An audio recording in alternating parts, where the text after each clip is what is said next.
that notion that so many of us have come to terms with, is that everything we've been taught is a lie. And the older I get, the more I embrace this statement, the more I look at it, the more horrifying it becomes, and the more horrified I get, realizing how deep the lies are, how far back it goes, and how deeply it's entrenched, and how the tentacles of the lies, how they've infiltrated every crack and crevice of our existence, into every society, into every industry, into every part of our daily lives, and what we do and how we live and how we interact.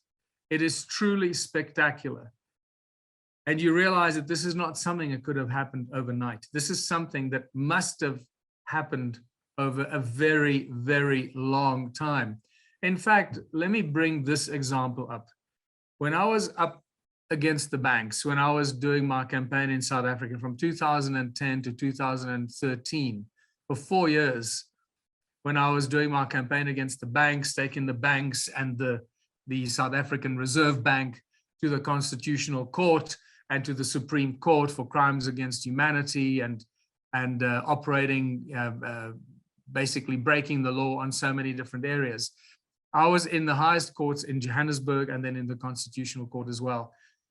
What struck me then is the volumes, the millions of pages, the millions and millions of pages of laws and acts and bills and bylaws and etc. All the legal documents that have been created to complicate our lives, to complicate justice, to prevent people from getting justice, to allow the government through its corporations to control the courtrooms, to control the judges, to control the advocates that represent them, the advocates, the barristers and the lawyers that represent the corporations and the governments via these courts that they control.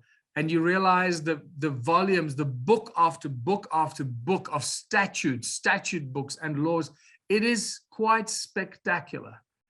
That, just that alone clearly shows us that this system that was created for us, that's supposed to be serving us, is exactly the opposite. It's a system that was created to prevent us from reaching success and finding the truth and overcoming hurdles and obstacles that stand in our way. And so this makes it very clear when you start looking into this, everything we've been told is a lie. It seems to me, and it's become very clear, that the bigger the lie, the more we believe it. Keep in mind, it's the small lies that they can't lie about the small things. Like they can't say, the bus never made it to the station, because the people will know, well, the bus arrived at the station, right? So they're not going to lie about little things. They're not worried about lying about the little things. They lie about the big things, the really, really big things. And then they just fudge the details. They fudge the details, they skew the narrative, and they skew it in the direction that they want it to go. And very quickly, you are so far removed from the truth. And what really happened is that nobody can make out what the hell is going on. So the lies that we've been told, again, are everywhere. It's in our history, about our species, about our origins. Science, the science books are filled with lies. It is quite spectacular, especially when you've gone through medical school like I have, studying pharmaceutics, and you get out of there and then you start looking at what it is that they actually taught me. And you realize that it's got nothing to do with wisdom, nothing to do with finding solutions for problems, and nothing to do with taking care and providing health. It's all programming for you to leave the school and be able to implement the program that they gave you, the program and the guided instruction manual for how to treat disease, how to treat this, what to prescribe, when to prescribe it, and what you can and cannot do, because there are laws that guide that whole industry. So this is a spectacular thing. It's such a big thing that when we say that everything we've been told is a lie, It's not just about that they're lying to us. It's about how they integrated the lies and the mechanism of deception propaganda, how they integrated that into every fabric and into facet of our lives and our society. The technology that we use, obviously, healthcare and religion and money. And then the big one is the cosmos. And that is what we're going to probably end up with today, is the lies about the cosmos, who we are, and what it really looks like. So how do they sustain such lies? And this is where you realize that this is a huge operation that cannot happen overnight. This is something that must have happened over an extended period of time, with a fully encompassing controlled propaganda and disinformation campaign that covers all organs of state, large corporations, and a lockstep strategy. Many of you would have heard that word lockstep. It's a very popular word with the global elite. Lockstep strategy that they write well in advance, that's planned decades and centuries ahead, handed down from generation to generation of the global elite to all state leaders through their international agencies like the United Nations, the World Health Organization, the World Trade Organization, UNESCO. Believe it or not, UNESCO is just as big a culprit in all of this, because UNESCO deals with our ancient cultural heritage sites, and UNESCO is probably guilty of some of the most heinous and unimaginable crimes against native people of the world. And then the cartel of media giants that they use as the voice and the spokesperson to promote their disinformation and their propaganda. I want to come back to the UNESCO thing. You know, so many people are always so proud when we say, oh, this is a UNESCO site. The moment you hear that this is a UNESCO site, you should get very nervous and very worried, because UNESCO is an international organization controlled by the global elite and the bankers, the banking families and their appointed stooges, to go into all countries under the guise of humanitarian and protection of ancient heritage sites and protecting our history. What UNESCO does is they take control of our ancient sites, and then the people of the country lose control over that ancient site and everything around it and about it. UNESCO gains complete control over it and has a final decision of what can be done and cannot be done about, for example, excavations, archaeological digs, and so forth and so forth. So I'll give you an example. In Botswana, for example, at Sodilo Hills. Sodilo Hills is one of the most spectacular sites on Earth. And that is where the giant serpent cave is, on the mountain of the gods, in the middle of the North Botswana, of this flat area, and suddenly this huge mountain sticks out, known as the Mountain of the Gods, where the ancient gods in the ancient times used to live and create humanity and mess with DNA and mess with genetic cloning and create all kinds of cross-species creatures that most likely was the inspiration for the island of Dr. Moreau. This is what Sodilo Hills is. It is a spectacular place. The Bushmen have been living there. The Khoisan Bushman people have been living there for hundreds of thousands of years. And when UNESCO took over that site, they removed the only surviving Bushman family. They removed them from their ancestral land and put them into the desert to die, and to die like ants and rats. That's what UNESCO does. So be aware of this. UNESCO is a disgusting institution that destroys, takes control of our ancient heritage sites, and then does with it what they want. And they, more often than not, they remove the native and the original people from those ancient sites. So when I say United Nations, the WHO, the WTO, UNESCO, I'm very firm in knowing what I'm talking about here from personal experience. So first of all, one of the most important things that they need to do is to take control of our education system. This is a picture of Oxford University. Clearly, this is not a little institution that was put up by somebody or some department or some municipality because they want to educate our kids. Just by looking at these buildings, you can see the symbols, the signs, the symbology, the architecture that tell us this is a global elite, Illuminati, or whatever you want to call them in your own personal vocabulary. This is one of their institutions. So they take control of our educational institutions from the educational material in primary schools, preschools, primary schools, high schools, and most importantly, the tertiary educations like Oxford University and most other universities on earth. I'm not going to say all, but most, all the big, the so-called established universities, Oxford, Cambridge, and the big American universities that suddenly escaped my vocabulary here. So the moment they have the universities under their control, now we create a hierarchy of educational fascism and educational dictatorship, because the higher you climb the ladder in this educational institution game, I guess, or boys club, the more brainwashed and the more brainwashed you become, and the more you become prepared for them to appoint you to positions of power and control that they can trust, because they've now trained you really, really well. So when you see someone with their the doctor, professor, PhD, there's all the different qualifications that they have, you realize that those people are generally the most brainwashed. And once again, I'm making broad statements here. Not everyone that has gone through all this education is brainwashed, but most of the people that reach those levels in the educational institutions are. Otherwise, they would not be working in those. If they had their own mind, they followed their own intuition, followed their own research, they would have long ago questioned and challenged their establishments, and they would have been expelled. And to understand that statement that I've just made, please watch a documentary called Expelled, No Intelligence Allowed, or No Intelligence Wanted. I'm not sure which one it is. Expelled, No Intelligence Wanted, and you will be shocked and horrified how top academics around the world that are heads of major university departments were summarily dismissed and expelled, never to be able to find another job in the tertiary education because of their stance and their belief by simply mentioning conscious design or intelligent design. This is a spectacular documentary that'll make you rethink the entire education system.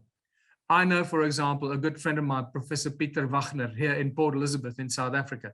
He's got the most trained academic in South Africa. He's got 4 PhDs. I think he's actually now got 5 PhDs, from archaeology to science to maths to physics. And I think he got one in law now as well.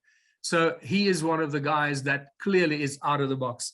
He has seen the writing. He understands what's going on.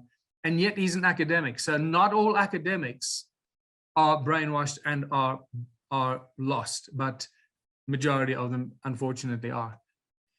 So take control of the educational institutions. And the next big thing is take control of the research institutions. And the way that they take control of the research institutions is the big corporations are always the ones that do the big research. You and I can't do the research in my garage.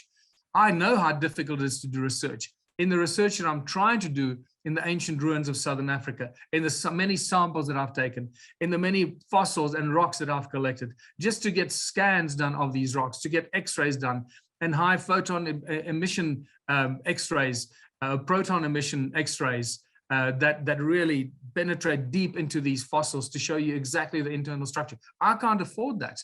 I can't afford to have all the soil samples scanned if there's gold residue in there. Basic, simple research that I can't even do because it's so expensive. So you can imagine how the top level research institutes, the Medical Research Institute, the Genetics Institutes, the Stem Cell Research Institute, the technology researchers and so forth. It's only the large corporations with the money that can afford those research institutions, and then they don't share the knowledge and information. Everything that comes out of those research institutions is their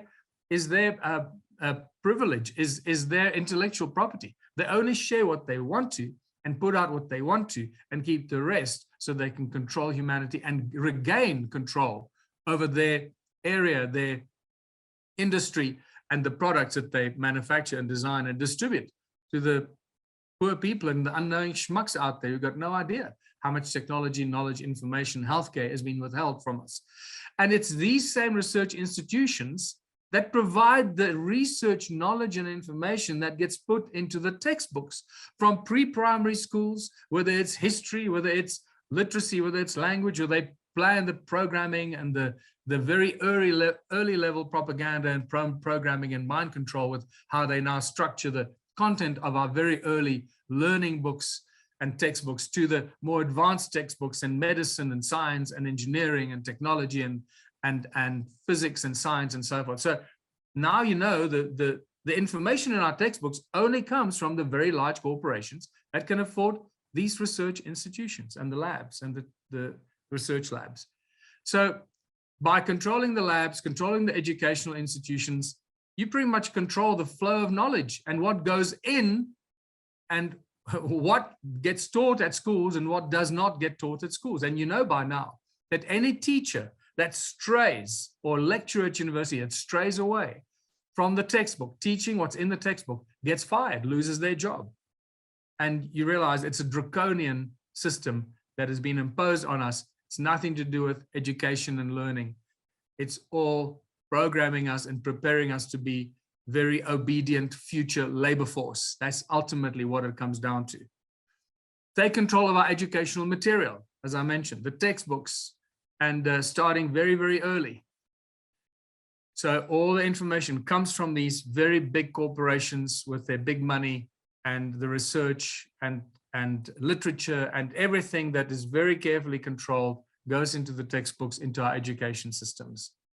And then the publishing companies, it's very, when I still worked in publishing in the early days of launching my books, you realize how there are specifically chosen publishers that publish educational books. And these publishers constantly publish all educational books. You will never be given a publishing job or what's it called, a publishing quota or whatever, to publish some educational books, because that is a very closely guarded group. Again, it's a boys' club and part of the fraternity of the control mechanism. And then the important thing, you start the kids as early as possible. Start brainwashing the children as early as possible. Brainwashing them in the content of the textbooks, in how it's presented, how it's taught, how we control the behavior, how we make children do things, follow orders, etc., etc., and break down our natural ability of creativity. The entire school process is a very cleverly disguised propaganda machine and brainwashing manipulation machine to break down the very early creative abilities and creative skills that we have as young children, and replace them with dictatorial fear-mongering, obey your teachers, obey your masters, obey your superiors, obey your leaders, and so forth. And this is very important. So this is why they start children out at school so early and start programming us so very early. Take control of the media is one of the key things. Obviously, you are aware of the fact that all the major media and news networks are controlled, and through that they spew the ongoing, never-ending, brainwashing, repetitive propaganda that they create for us. The developing story, they develop the story, they create the story, they develop the story, and then they turn it into reality. The developing story scenario in the hundreds and thousands of TV channels that are controlled by the international media distribution networks, the platform that distribute the content for all the news networks. And if you want to get really into the details of that, there's a beautiful documentary that was recently released, probably about a month ago, maybe 6 weeks ago, called Monopoly. It's done by a Dutch guy. Find it on the internet, Monopoly. I think it's on my Telegram channel. Yes, if you go to my Telegram channel, I have a link to Monopoly. It is a truly very, very well prepared documentary with all the details that show you how the media thing is controlled. And the most important thing is are the agencies that distribute the content for the news, specifically written, exactly written, word for word. And this is how you often see so many news networks around the world, where the newsreaders say exactly the same thing. They repeat exactly the same thing because it all comes from this centralized distribution agency for the content of the news channels. And then the way to lie is a very, very advanced psychological tool, because you have to stick close to the truth, stick as close to the truth as possible, but change the critical facts. So it's really important. So, for example, and obviously this is then called fake news. So this is how they report on the bombings or the 9/11, and this is how they report on everything. They're masters of manipulating the narrative to describe what's happening, but change the details so that we reach the wrong conclusion and we believe what they tell us. And this is the spectacular power that the giant media companies have. It's truly astonishing. The bombing and the terrorist events and everything in the mainstream media. And then one of my favorites, obviously, that we're going to deal with is, for example, atoms. The atom versus the structure of the atom. So we all know atoms exist. We actually can see atoms under electron microscope. So we can't lie about atoms, but we can lie about the structure of atoms, because very few people can actually understand what the structure of atom is, or when they show you the pictures or the scans, what the subatomic particles actually look like, or what the nucleus of the atom looks like. So they can lie about that. So this is, again, how they lie. They tell us the truth in the one area, but then fudge the details so that we get the wrong information and reach the wrong conclusions about what's really going on. They use mind control tricks and tools that are not really understood by the public. And this is the other thing, is like people don't understand certain words, certain phrases, certain the way that you answer, the way that you ask questions, the way that you intimidate people. And they train the journalists on these major news networks, go through these schools where they trained to do this. And it's spectacular to what levels these people go. So mind control tricks and tools not understood by the mainstream public. This is a big thing. And then over and over, keep promoting through the media, through the textbooks, through the education system, keep promoting the globalist agenda in every possible subject, in everything imaginable. I consciously put those pictures there to throw the cat among the pigeons about this whole argument about what shape the earth is. I'm not going to go down the rabbit hole, because it just, at this stage even, it is too much a sensitive subject. Not everyone is ready to have that discussion. So what you will notice, for example, keep your eyes open to TV shows, Netflix shows, movies, and start paying attention to the placement of globes, the globe Earths in movies. And you'll start seeing an agenda developing here. That hit me probably about 4 or 5 years ago, and I've been noticing it now. And it's like clockwork. In the most unnecessary places, in every movie and every TV show, in scenes that should not necessarily have a globe Earth in it, there's a globe Earth standing there. A guy going to the toilet and down the passage is a globe Earth standing against the window. And a child in his bedroom and a guy in his office and having a meeting, and there's always globe Earths in every shot, and in very specific strategically placed shots. And you start to see that this is not by accident. They're doing this on purpose. Why they're doing this remains a very hot topic and a sensitive subject that we may get to at the end of this entire discussion.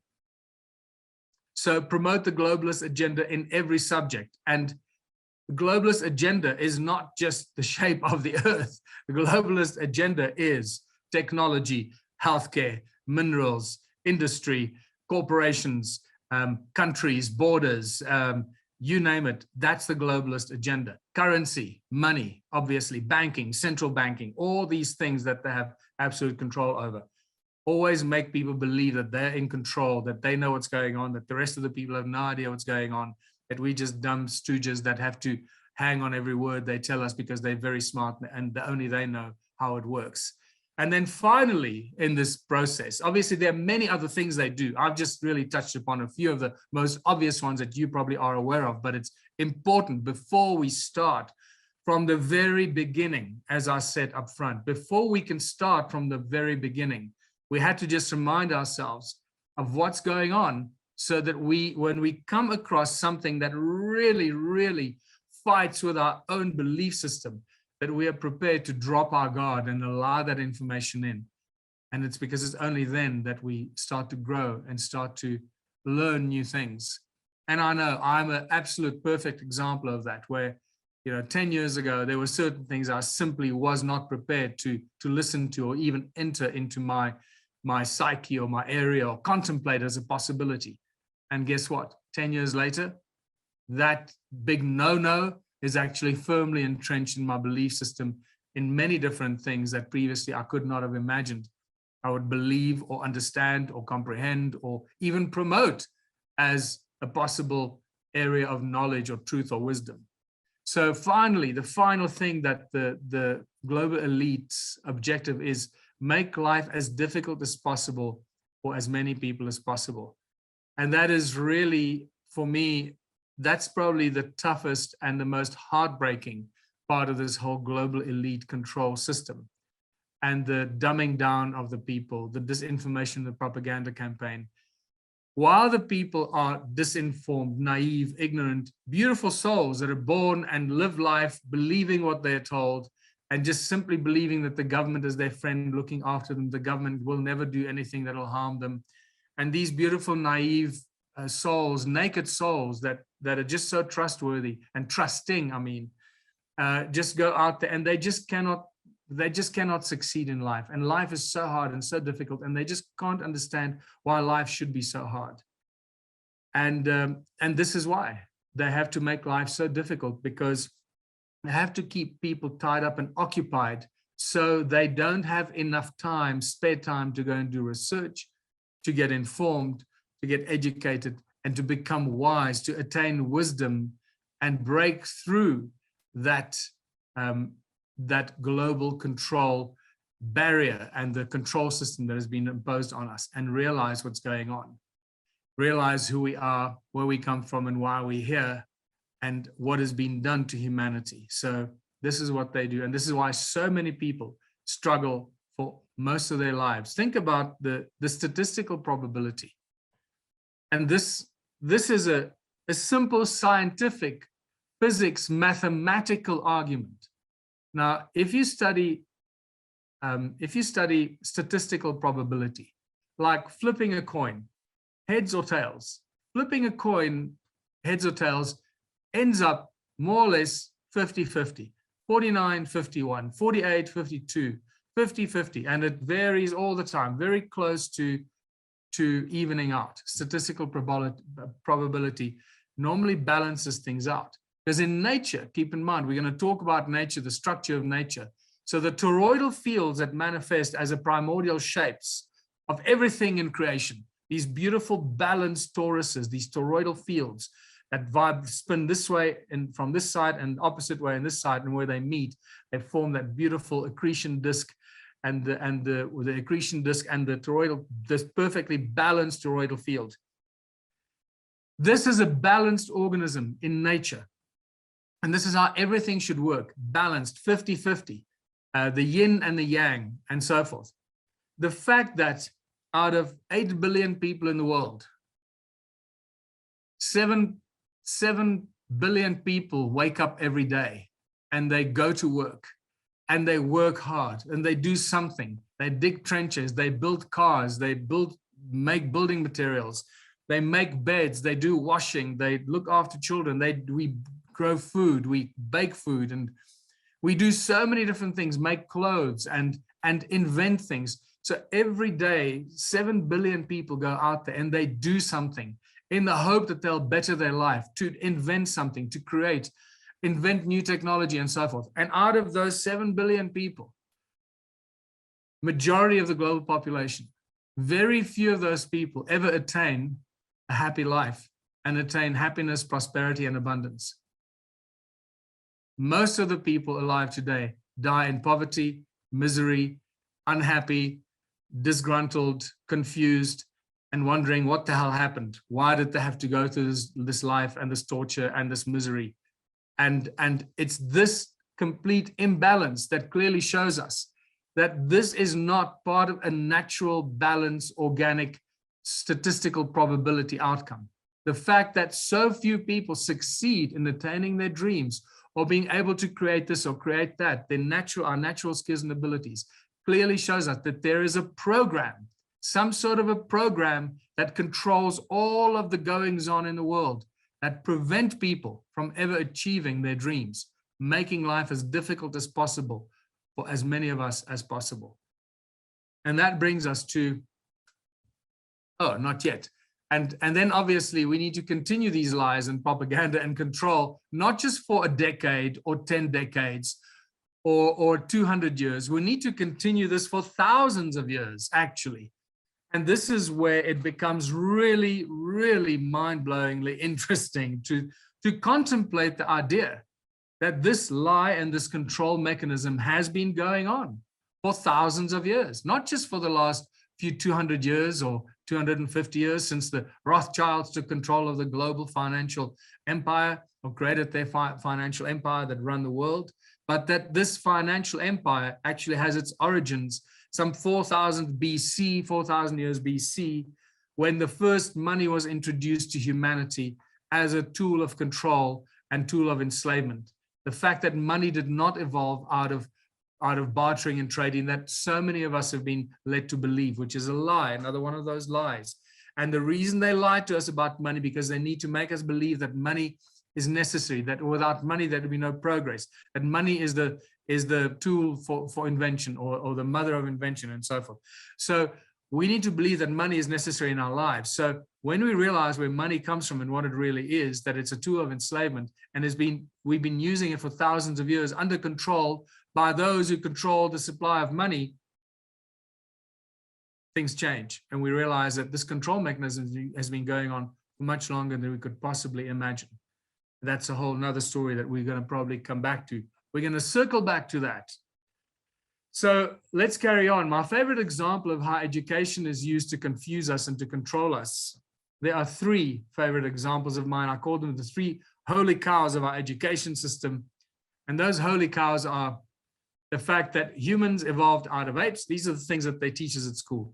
That we evolved out of apes, obviously. Nothing can travel faster than light, because that breaks the entire Newtonian physics mechanism that we've been taught at school, and that energy cannot be created. It can only be converted from one form to another. Now, woven into these statements are both lies and truth. So keep in mind again, they skate very, very close to the truth, but they fudge the details in everything about human evolution, about nothing can travel faster than light, and about energy cannot be created, it can only be converted. All three of those statements are both false and true. And this is what creates so much confusion. So let's just go through these. First of all, the theory of evolution was introduced into our education system in the 1800s. We're all aware of this. 1800s, and then especially in the early 1900s, when the theory of evolution started in the 1800s with Darwin, but was really introduced in our education system in the 1900s. And then it was a theory, and then suddenly very fiercely enforced. And it's evolution that gets taught at school, not creation. And if you mention creation or intelligent design in any educational position as an educator, a teacher or a lecturer at university, you get fired. Again, watch that documentary. Expelled, no intelligence allowed, or no intelligence wanted. It features Ben Stein. So the theory of evolution suddenly becomes the fact of evolution, and if you don't teach it, you get fired. And if you don't believe it, then you're an atheist, or not an atheist. If you don't believe it, then you just anti-science. You anti-science, and you don't believe science, and you should follow the science. And we need to talk about the word science as well. It's really important. So any geneticist that is worth his weight or her weight will tell you that our DNA is a patchwork of DNA. It is a cloned DNA. Our DNA is not an naturally evolved DNA. There are parts of our DNA that is cut out and placed and moved. And any geneticist that is an independent geneticist that does not work for big pharma or the big genetics labs, that is under secrecy and under non-disclosure. They cannot tell you any of this, but independent geneticists that somehow end up with this. And I've been fortunate enough to have met several of them, about 3 or 4 of these, some of the smartest geneticists in the world. One of them is here in South Africa, one of the most sought after geneticists and stem cell developers in the world, in Johannesburg. They tell you unequivocally that our DNA is a patchwork of DNA. It is a spliced DNA. It's not an evolved DNA. Somebody cloned us, and we know that story from ancient times and ancient texts and ancient scriptures. So if people still tell you that we've evolved, they don't have enough information. So just stop them. Do not be apologetic about this. You can stop them and say, look, you can't have this discussion with me because you don't have enough background knowledge and information. And whatever I'm going to share with you, you will not understand and you will dismiss as hocus pocus. So you can't have these discussions with people that just blatantly spew out evolution because they've been taught this all their life. In all the textbooks, in all of our schooling, that's what we get taught. There's adaptation, but evolution and adaptation are 2 very different things. I do not ever confuse those 2 things, adaptation and evolution. So the second holy cow that I love is the fact that that nothing moves faster than the speed of light. While in 2005 already at the Middle Tennessee State University, a bunch of undergraduates and some high school friends of theirs propelled sound beyond the speed of light, not just once or twice faster, many times faster than the speed of light. This was known as, this was called superluminal propagation. Superluminal, faster than speed of light. Superluminal propagation was realized. It was this result was published in 2007 in the American Institute of Physics, and then they buried that very, very quickly. They really didn't want the schools and the universities to pick up on this and to start teaching this, because this is, keep in mind that the speed of light is the holy cow in physics and science, that, you can't go faster than the speed of light, because then whole Einstein's theory of relativity and all that stuff falls apart. So, and we're going to come back to that again. Just if I make statements that are a little out of context, we're going to circle back to that. Circle back to that. So let's carry on. So the evolution that we evolved out of apes, absolute nonsense. The fact that nothing moves faster than the speed of light, absolute nonsense. And it's only when we realize that sound is the primordial source of everything. Sound, resonance, and frequency. Resonance, vibration, and frequency that we experience as sound in this reality of ours, on this world, on this earth, in the air that we breathe. We call it sound, but what it is resonance, vibration, and frequency. So sound is the source of all things, that manifests all things in our reality, the seen and the unseen. Only when we come to terms with that will all this start to make sense. And then the third one is that we cannot create or destroy energy. We can just convert it from one to another. And that brings us to the fact, well, where does energy come from? Where does the universe come from? Where does everything come from? Well, we get told it comes from the Big Bang. So how can you say we can't create or destroy energy when all the energy in the known universe comes from the Big Bang? All this energy there was nothing, and then suddenly everything was created and everything just was hurled into existence through the Big Bang. So can you see the truth and the deception in that statement? Yes, it is true that you cannot destroy and create energy, but you first need to define what that is.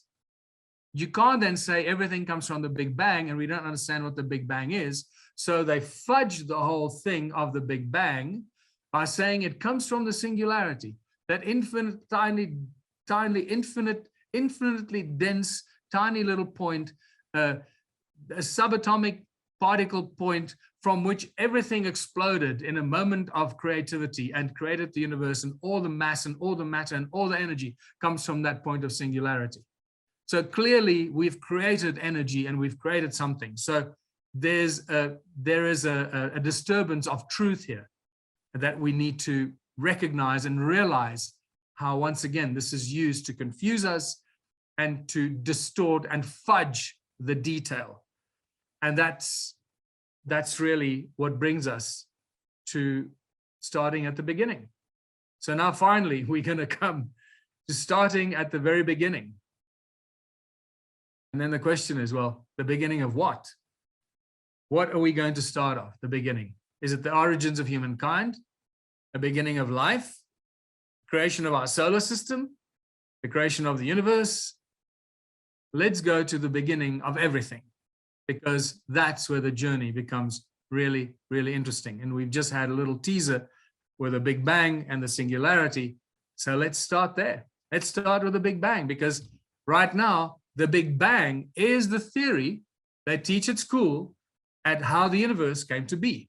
And all NASA scientists, all science institutions and astrophysics institutions talk about the Big Bang as a given fact, as the scientific fact that brought forth the universe and everything in it. It's not questioned. No one's questioning this.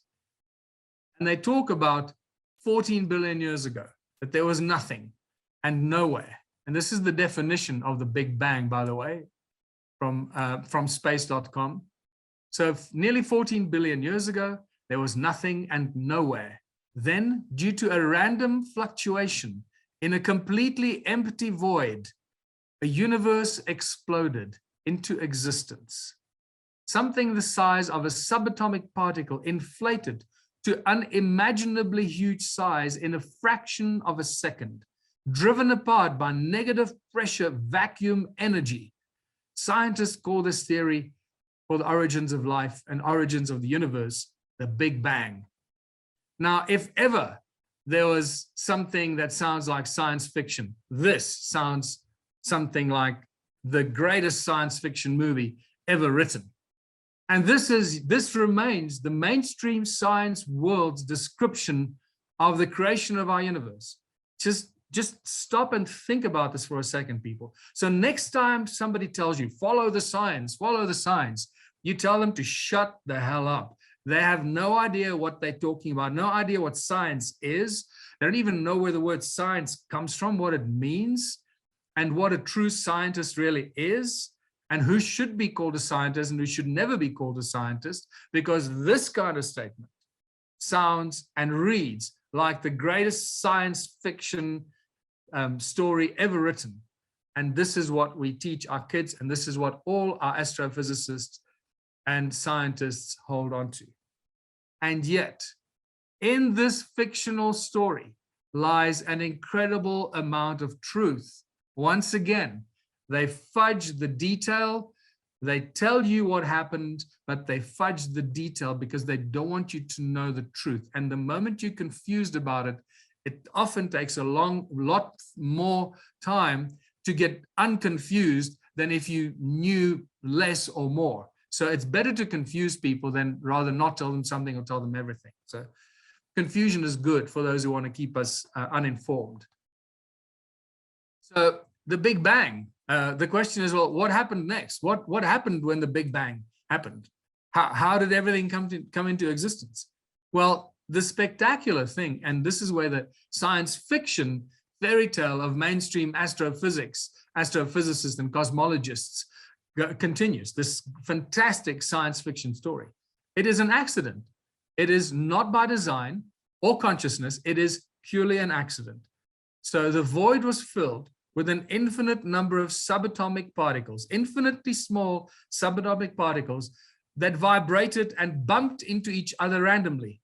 These random collisions of these infinite number of subatomic particles created everything in the known universe, the seen and the unseen universe. They created the galaxies, the planets, the water, the plants, the animals, the insects, etc., etc., etc., including you and I, and the ability to communicate and reason. So everything in our reality is a consequence of an accidental bumping of random particles bumping into each other, creating everything in the known universe. Now, if you did not know this, hold on to this, because this is critical. This is what they tell us is responsible for everything in the known universe. And they stick to this. They stick to this BS. Clearly, anyone that has studied any little bit of science, biology, especially biology, any kind of biologist that studies the complexity of cells, plant cells, human cells, single-celled organisms are so complex that any biologist should look at this, read this, and go, you got to be on drugs, dude.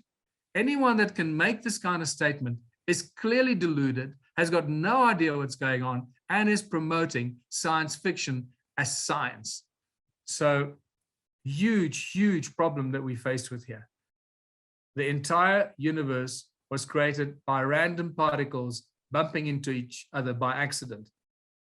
So I developed a lovely little story that I do, a little trick, and I start by going like this.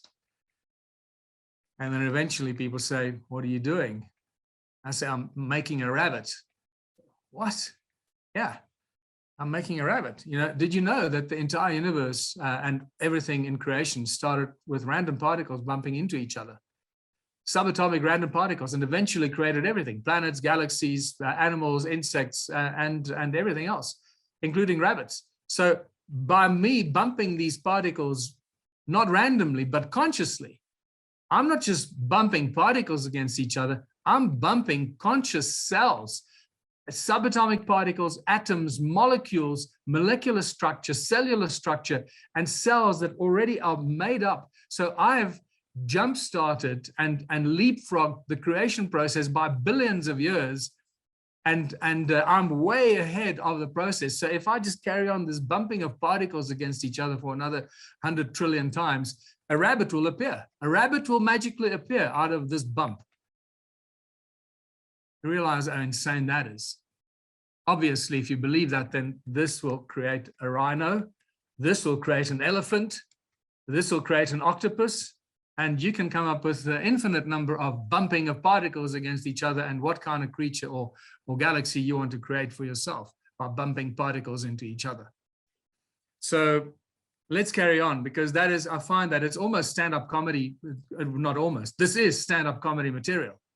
Mainstream physics and the creation of the universe, of what the mainstream shoves down our throats. So what are the alternatives to the Big Bang? And this really gets quite interesting, because there are a number of alternatives. The Big Bang is not the only theory out there, but it's the one that's been adopted.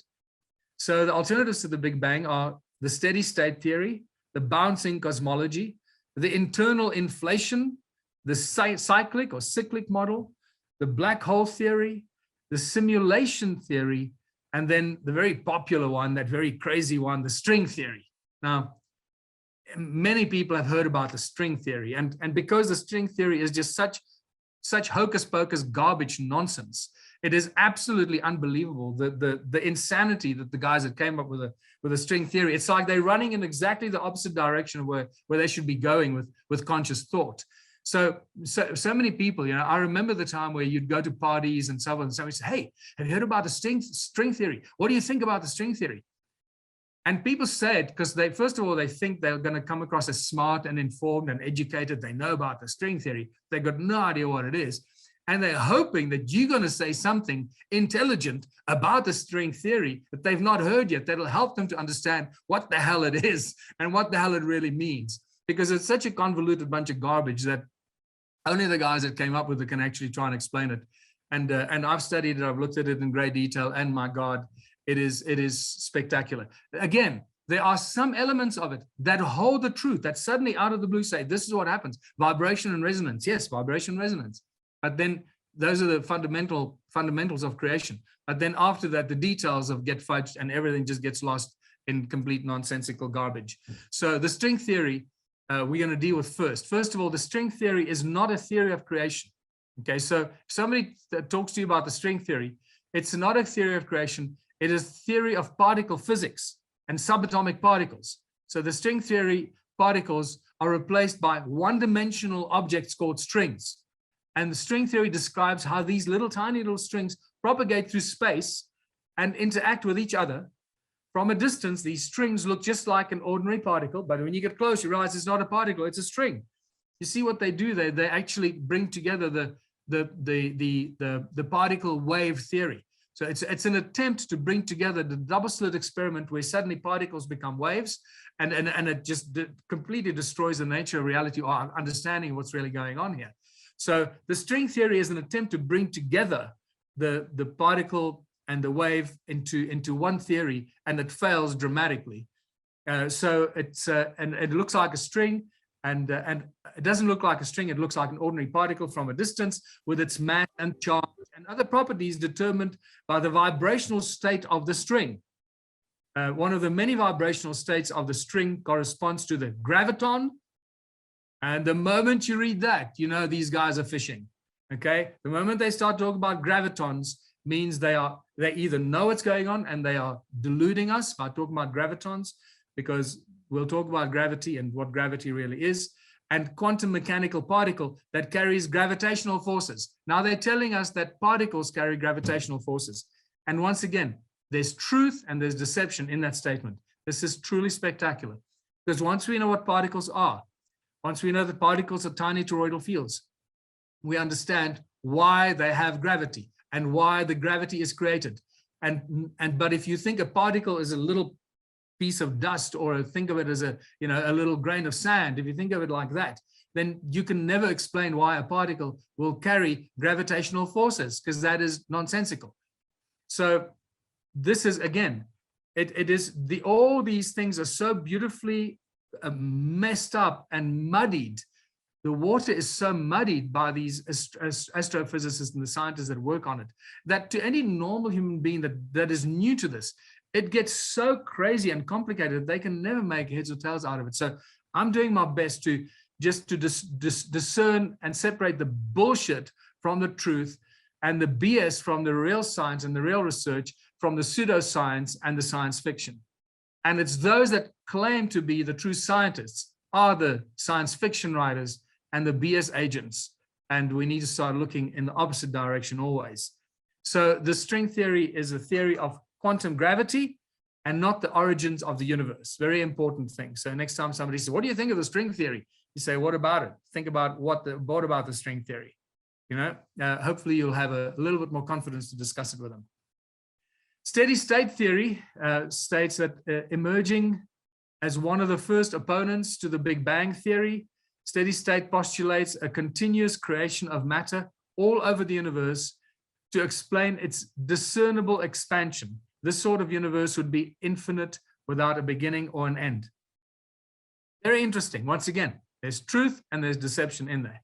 So steady state theory is really interesting. Yes, there's constant creation, there's constant growth. We know from observing if we can trust what they show us. But from what we've detected, there's constant creation. We create all the time. Every thought you have, you've created, is a creation. Every thought you have, every word you speak is a creation. You've created something. So there's constant creation going on. Plants that grow, seeds that grow, even the compost that's created from the falling plants and stuff from in the forest. It's not only destruction, but it's recreation. So there's a cycle of life, but there's emergence of more life, because one plant creates more plants. So one seed creates many more seeds. So you can see this constant creation, constant growth and expansion of creation. So the steady state theory is really interesting, but where it comes from and how it originates remains the obstacle here, is the thing that they never deal with. Just like the Big Bang, that doesn't deal with what the singularity is and where the singularity is located, and how it is possible for the singularity to have brought forth everything in the known universe, including you and me. We're going to deal with that, with what the singularity is. The bouncing cosmology, also better known as the Big Bounce theory, agrees with the accelerated expansion of the universe proposed by the Big Bang theory. So accelerated expansion. However, the Big Bounce states that the universe has been subjected to a state of expansion and compression, one after another, recurrently, bouncing each time to contrast or to contract to a certain volume.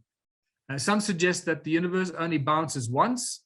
In this model, the cosmos has been shrinking before the bounce. Since the innumerable past, and it will expand for the rest of its time. So again, it tells us that it expands, and then it shrinks, and then it expands.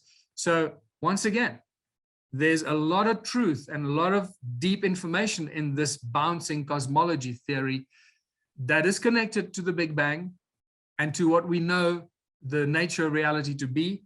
And again, there's very important information in here, but they never explain what it is that they're referring to.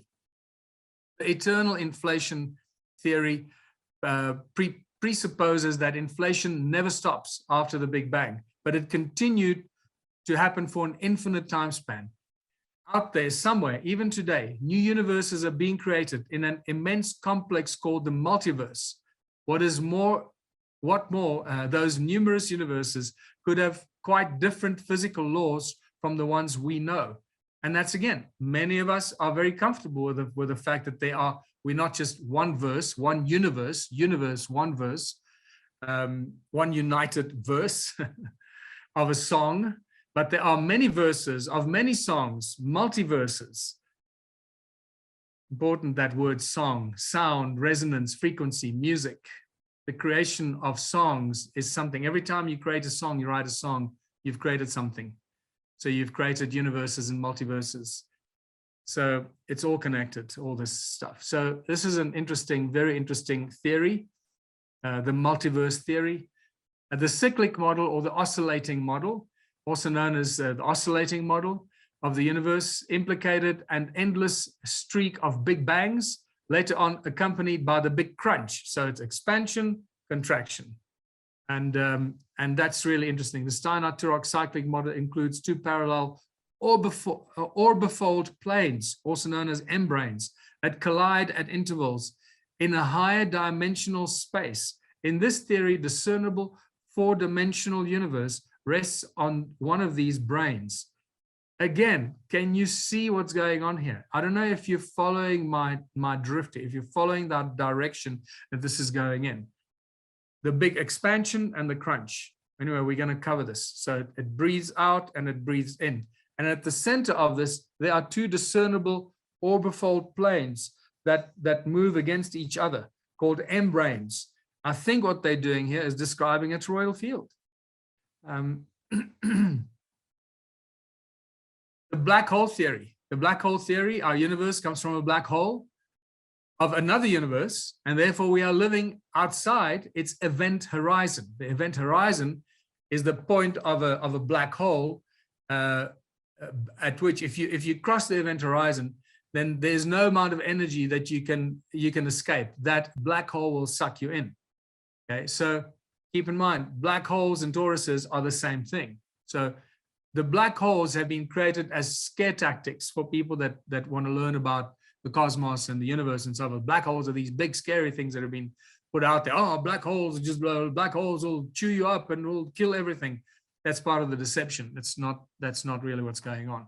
But the black hole theory describes a toroidal field, and it tells us that we come out of a toroidal field, out of another black hole, out of another universe, and we are outside of the event horizon. So we can't get sucked back into that black hole. And that's why it says that living outside its event horizon. So you can't get sucked back into that black hole.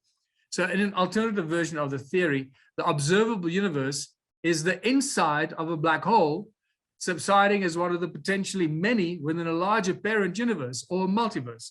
So in this respect, we can claim that a new universe lies behind every black hole. Given that we cannot pass the event horizon of a black hole, we cannot go through there, otherwise you're going to get sucked in there. There is no way to clarify or prove or disprove this theory. Well, we can prove or disprove that theory by studying toroidal fields, which are black holes. So the black hole theory is probably the closest to the truth of what's really going on there. But they made it very, very scary. So people don't want to go there. No, well, we can't have a black hole. No, they'll just destroy everything. It'll create everything, but it'll destroy everything. Well, in a sense, that actually what's truly going on there. And it gets very exciting. And then the final theory that's out there is a simulation theory. And this is just really a crazy idea, is that the entire universe is just a flat hologram projected onto a spherical surface, or it could even be an entirely digital simulation running on an enormous computer. right? So you got to understand, this is now obviously the new age computer geeks that have come up with this. While much of this may be true in what we observe, as what has been projected to us may actually be part of this definition. But the entire creation of the entire universe to be described to be a spherical, to be a projection onto a spherical surface, still leaves the question, well, who created the computer? Where does the computer come from? Where does the projection come from? What kind of projector is being used? What technology is being used? Who created that technology? So this simulation theory is just this chicken and egg situation. It really is just like, it's a chicken and egg situation, and it's just a nice idea to think about. But we'll talk about that in more detail, because it is quite possible that we, as human beings, in this reality, in this world of ours, could actually be this. But in this case, it talks about the entire universe as a consciousness thing that comes out of consciousness. So there's two very different things. The fact that our reality could be a simulation, that our world could be a simulated virtual reality game, a computer game, and we are just, genetic organisms and so forth, controlled by some computer that plugs into our DNA. Well, guess what? It's busy happening today with the way they're trying to manipulate our DNA and control our minds with implants and so forth. All of this might be happening much faster than we can probably realize. So can you recognize the hidden message in all those theories, the different alternative theories to the Big Bang? And there's really the toroidal fields, the black holes, the toroidal fields, the vibrating plates, the membranes, and so forth. Each one of those describes the pulsating, the breathing of a toroidal field, the vibration, the resonance of toroidal fields, the yin and the yang. This is spectacular. Each one of those has elements of the toroidal fields hidden in them, but they just don't go there. And this is the big breakthrough that we need to embrace. And the big realization of how far we've come in understanding the nature of reality and everything around us and inside of us, and how simple things really are. So it's important to understand that the toroidal field pulsates. It pulsates, it breathes. It also has a wobble. There's a toroidal wobble. Like they say, the precessional wobble of the Earth, that's actually called a toroidal wobble. So toruses breathe, they expand and they contract, just like our universe.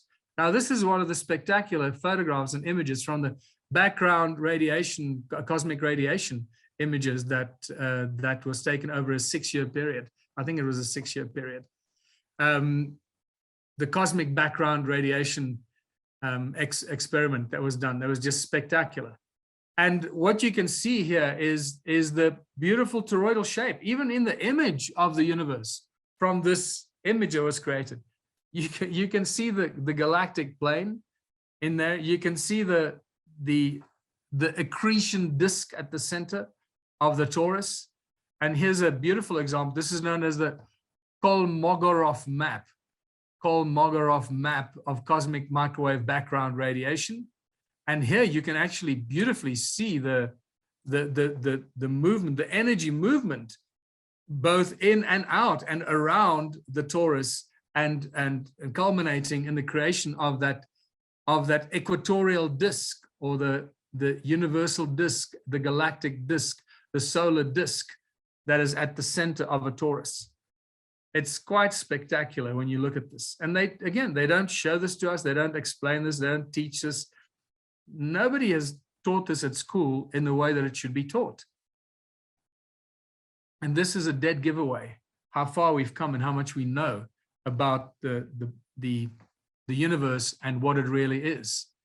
So the expansion and contraction is visible even in our immediate surrounding. Even the Andromeda galaxy is not moving away from us. It's coming towards us. Andromeda and another 100 galaxies that they recognize are actually moving towards the Milky Way. So it shows that we in some sort of a giant toroidal field that has things moving towards us and things moving away from us, because that's how toroidal fields work. And you can see it in these simulations. but we'll see it in other depictions of toroidal fields a little bit later. So, as I mentioned, just the expansion and contraction and the breathing can be seen in our immediate cosmos around us, in the galaxies around us, if, in fact, again, we can actually believe what it is that they're telling us. The big question is, where did the Big Bang come from? The Big Bang comes from the singularity. This is what they tell us. So here's a lovely graphic depiction. Now, I put this here because 99% of the image, 99.9% of the images that you see from NASA or the European Space Agency or any of these agencies are artistic impressions of their graphic designers. Just keep this in mind. Most of the images are not actual images taken of objects in space. They're artistic graphic designers' impressions of what was captured on a computer. So here's a graphic artist impression of the singularity, that little dot at the bottom out of which the universe is created. And that's really interesting. Can you see how this graphic artist has created the toroidal vortex going out, showing us that it is at the center of a torus. It's in the middle of a torus. And from there, it goes out and it creates the toroidal field around it. So even in this image, the truth is encoded. So I wonder if the deception agents instruct the digital artists how to draw and what to draw. Because why would a graphic designer do this, draw this and show a torus? They must have been told what to do and what to draw and what to create. So it shows you how the system is controlled and how they control even the artwork that goes out there, and they encode the truth and the details in the artwork, that out of that 0 point, that bright dot at the bottom of that image creates the toroidal vortex and creates the toroidal field around it that creates the beautiful, the entire universe. And this is why the singularity is the 0 point of the torus universe. There you can see in the middle, there's the singularity, there's the dot. That's where all the energy in the universe is created from, comes from. That's from that point, the singularity or the 0 point, that all matter manifests. And this is a beautiful image of a full balanced magnetic spectrum or balanced magnetic field. You can see the 0 point in the middle. You can see the balanced toroidal field on top and another toroidal field at the bottom. The one rotates towards this way, the other one rotates in the opposite direction. And where they meet, they create the equatorial disk on the accretion disk. And this is what we see in all creation. And so there are two toroidal fields that face each other. They actually repel each other in the flow of the energy, but where the energy meets, it's like they create a corkscrew effect. Instead of repelling each other, they actually attract each other and attract each other to create that accretion disk of matter and energy. So what is behind the Big Bang? That's the next big question. And I think we're coming to the end of this session. So what is behind the Big Bang? And I think serendipitously, we end up on one of my favorite statements by one of my favorite scientists and researchers and inventors and creators and bright minds as Max Planck. Max Planck obviously is the father of the quantum mechanics, the father of the quantum leap, the guy that won the Nobel Prize for discovering how electrons move between dimensions, how they move from one energy state to another state. Keep in mind that Max Planck didn't say they move, they travel like a little car or a bus. They go, okay, I'm going to go drive up to that next. No, the electron exists in this energy state, and then it suddenly disappears and it reappears in a higher energetic state in another orbit level, like onion rings around the center core, right? So this is what Max Planck is known for, the quantum leap, the electrons moving, and obviously the father of quantum mechanics in many ways. And this is what Max Planck had to say.